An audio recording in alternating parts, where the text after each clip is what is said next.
I sent out a tweet the other day, and you're like, Mm-hmm. hey, I forget exactly what you said, but you're like, what is this all about? Or something like that. And I was just telling you before we started this episode that I got so many people, and I'm new to Twitter, and I love Twitter, by the way, for anybody that cares. I just think it's a great platform to express kind of like your thoughts in an easy way, to kind of capture your thoughts.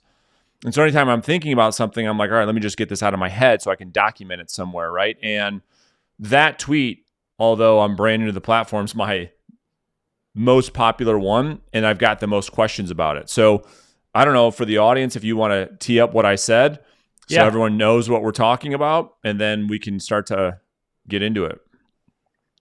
So be careful you're not chasing what you want to want, and instead focus on what you actually want, right? So you and I hear a lot of times people say, I want to make $100,000. I want to make $500,000. I want to make $1 million. And that's what they say they want, but they don't have a why attached to it. They don't have any kind of clear thing of why. So that's like what you went on to say is, okay, you want to make $1 million a year. Why do you want to make $1 million a year?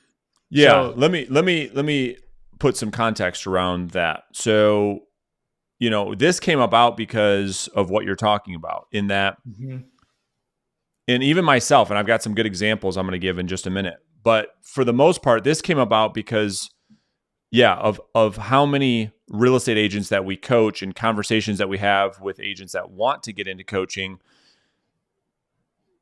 It's not the most, it's all of them there's no lack of ambition with humans. And what I have learned is that the vast majority of people, myself included, I'm putting myself in this bucket as well, sometimes, or most of the time, are chasing things because we want to want them, only to find out later that those things aren't as important as we thought they were. So as an example, with the agents that we coach, you and I see this all the time. That's what you're alluding to. And that is this, that Agent Bob gets into coaching, and let's just say Bob for his whole adult life has been earning, 65 to 70K a year. And that's a good living. He gets into real estate and, like everyone else, has these massive ambitions. Great. Get in line. So does everybody else.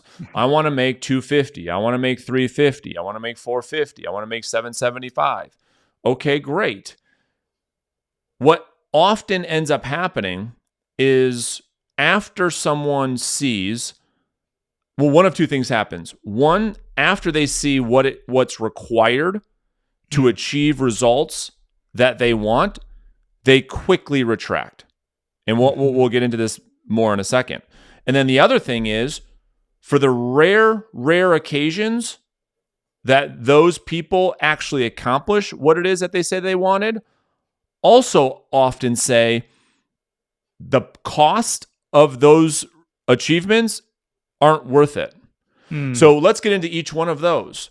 The first one is the most common, and that is, okay, you're making 70,000 now, Bob, and you want to make 350. Okay, beautiful.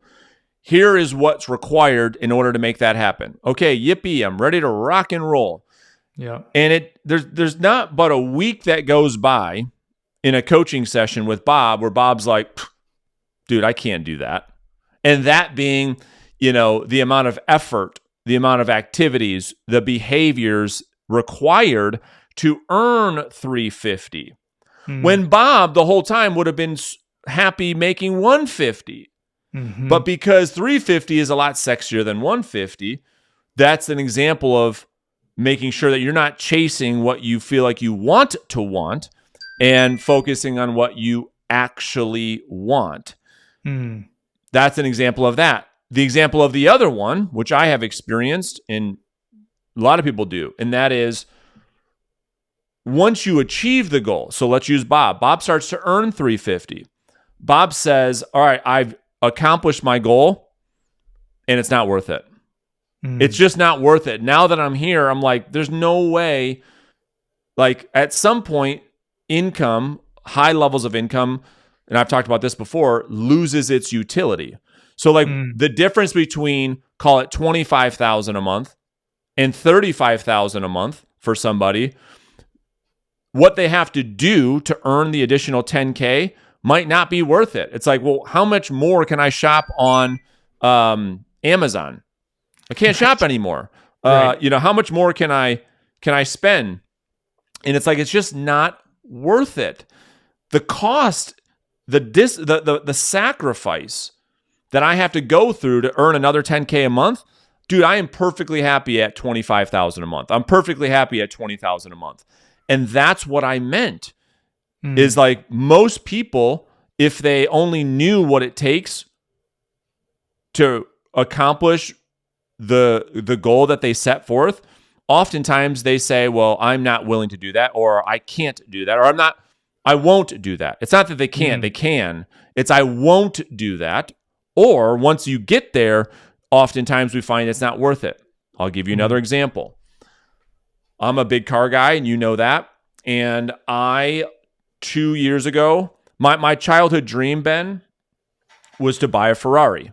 So much so, I don't know where my Ferrari model went. Oh, it's up there, so I'm not going to get it right now. My financial planner bought me this model Ferrari as like a vision exercise. Cool. And I got it, a 488. I bought it 2 years ago. And like, to not fast forward through the story, this is the car that I've always wanted, right? And actually, this happened twice. But the Ferrari was the ultimate. I went through the same thing with an R8 because I'm a big Iron Man guy. Everybody knows that. I got the R8. I'm like, it's okay. It's whatever. But the Ferrari was always on the vision board, right? And I think a lot of young men can relate to that. They want that Ferrari. They want the Ferrari. And it's a very expensive car, right? Yeah. And everybody knows that. And the one that I got, I think, was about $300,000. I buy the car, and I experience what I'm experiencing, or what I'm talking about. I'm like, what did you expect to happen when you bought the car? Yeah, I thought that I would feel this overwhelming joy. I thought that when I was accomplishing this goal that I've been after for my whole life, that when I got there, I thought that it would just, the feeling, I would feel better. And I felt empty. I didn't feel anything, but don't touch it. Don't look at it. Tell my kids, don't go around it. I don't even want to drive it. I don't want to screw it up. And what I found was the exact opposite, that it brought me more pain than joy. I was stressing out about it. It was this, that. I had to keep a battery charger tender on it, and it's a whole thing. And service is $5,000 a year. And it's just like, oh my God, the thing is causing me more headache, more stress at something. It's even hard to say right now because I wanted this thing so badly for so long, because it's what I thought I wanted. It's what I wanted to want as a young boy. I wanted to want a Ferrari. And then I paid the price to get it. And then I got the Ferrari just to find out, wow, this doesn't make me feel any different. Like, I'd rather not have it than have it. The thought of not having it actually now brings me more joy than having it, where for so long I was chasing this thing. And so I sold it. And I sold it to Tom Brady. Did I tell you that? You did. That's awesome. Yeah. Not of any, I can't take any credit for that. The Ferrari dealership here in Detroit handled all that. But that's an example, Ben. Sure. I love it. So do you think often we believe the income, the thing is the destination, and is when we arrive at the destination, a lot of times the what I'm getting at is it's a journey, right? Where often we think, okay, when I get there, then I'll be X. But in reality, back to what we always talk about, what we want to be, we are actually becoming through the process, not when we arrive. You nailed it. That's exactly what I'm saying. What I have learned in my life is that it is all about, and I actually made a video about this, about the whole Ferrari thing. And that's exactly what I said. I Mm-hmm. learned, Ben, that most of us are so focused on the outcome that number one, we don't appreciate the actions. Mm-hmm. And a lot of us don't do them. But for those of us that do, and we go on that journey, that we don't appreciate that journey.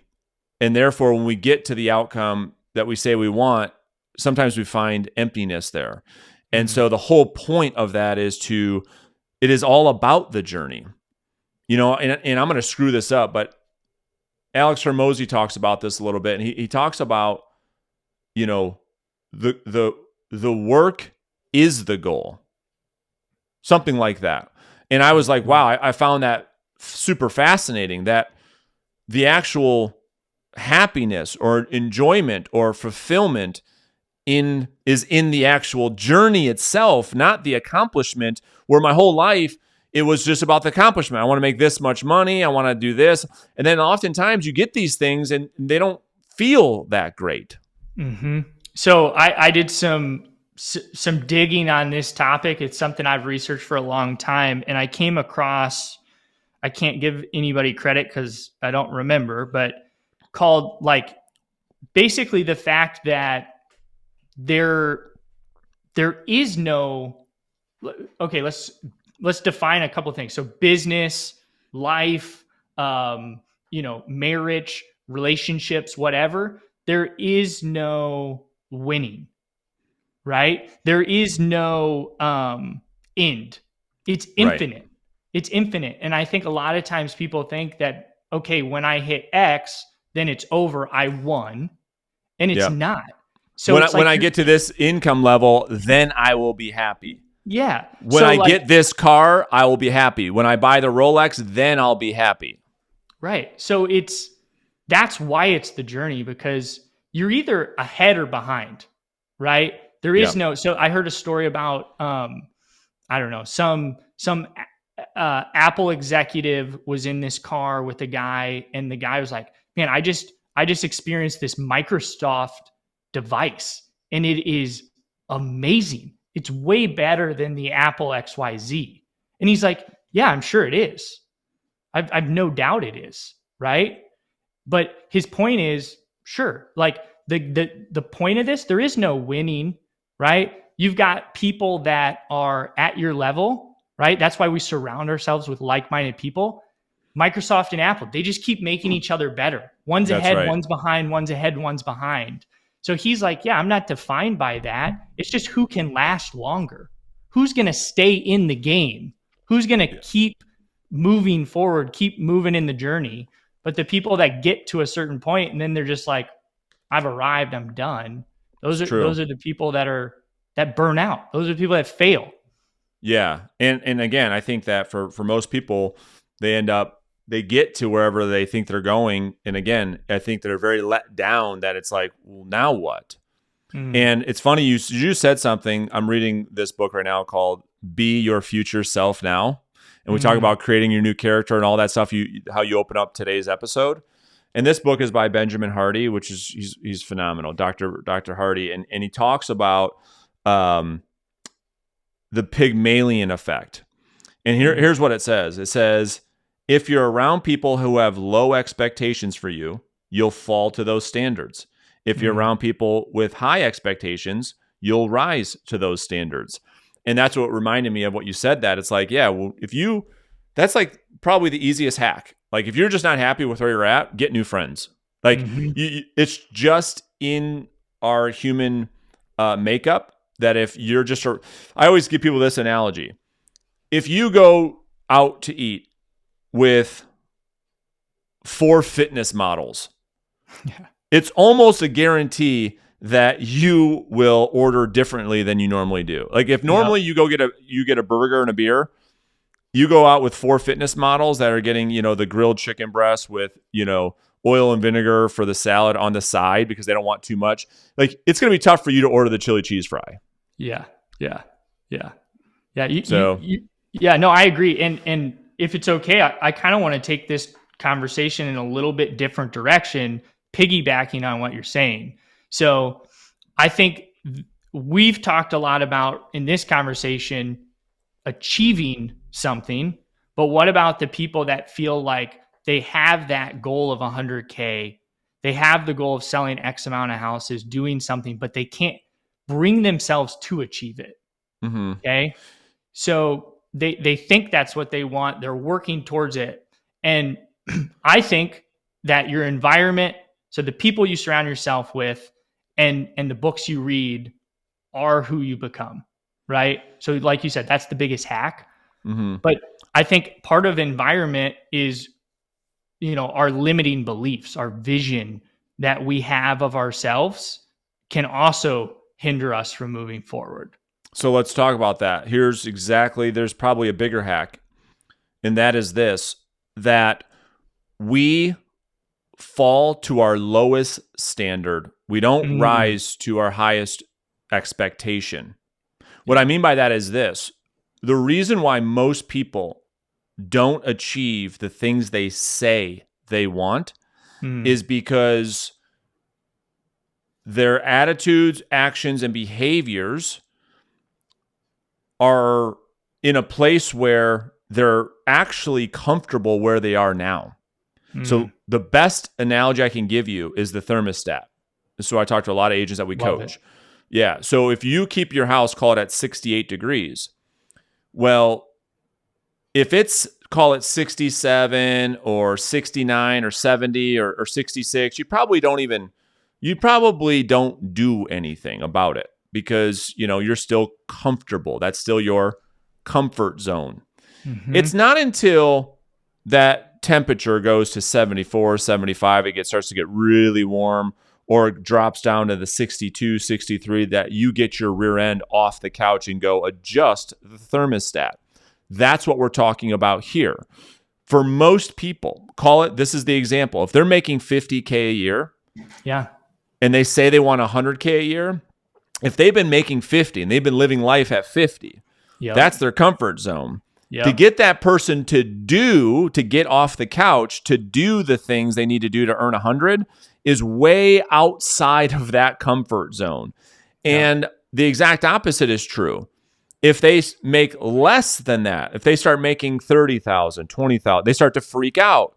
And then they start to put their foot back on the pedal and they start to make more money. This is why we see the roller coaster ride in real estate. Is most people's standard, if they're used to a $50,000 lifestyle and they get a $10,000 check, it's like, I'm rich. Yeah. I'm not doing anything more because they're not used to having 10,000 in their checking account. They're not used to it saying that amount. Their standard is, we live around 2,000-3,000 a month in our checking account at all times. It's kind of my comfort zone. If that thing dips down to like $500, I freak out. I go all balls to the wall and I build that back up. And I've talked about this, right? I've seen myself go through the same standard that if, in certain dollar amounts not accessible, it's like I'm going all out. Like, and those standards start to change. And we talk a lot about hygiene standard that most people, not all, are going to clean up after themselves after they use the restroom. Most, because that's a standard. It's going to happen no matter what. So the answer to your question, why people have such a tough time achieving more, is because it is so outside of their lowest standard. And that is how we operate. And it's not until our lowest standard is elevated that one can achieve more. I love that. So to kind of go a little bit deeper on that, I think that the way that you're acting, your standard you have, it becomes a personal trait of who you are, right? That's right. So to change who you are, to develop this new character, to reinforce it, a lot of times people I've found, living in the past, and that's what they're attached to. So they have an emotional attachment to the past. They might change their environment. They might even get rid of the person, but in their head, they have this personality trait of this person. So like, okay, so then they just, like, you see people go from one bad relationship to the next, That's right? It's because that person left, but now they were addicted to that emotional state. So now they go and seek it out somewhere else, Yeah. right?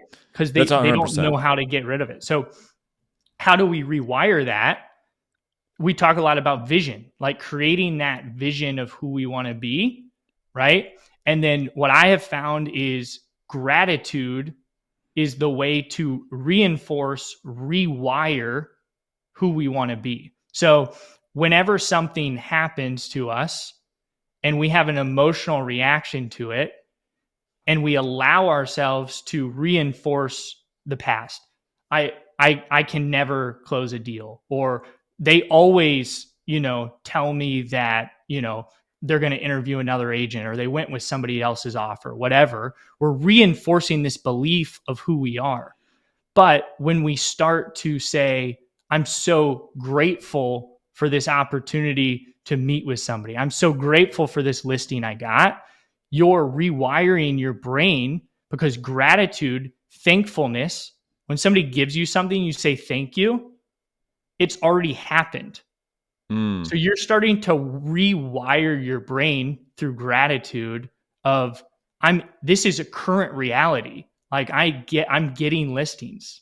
Like I'm working towards this new character. So it's like trying to learn how to live in gratitude, the present and the future, who we want to be, versus and taking captive when we fall into the trap of, okay, like I'm just reinforcing this old person I I'm used to being, and trying to rewire this and get out of that mental environment that we're in.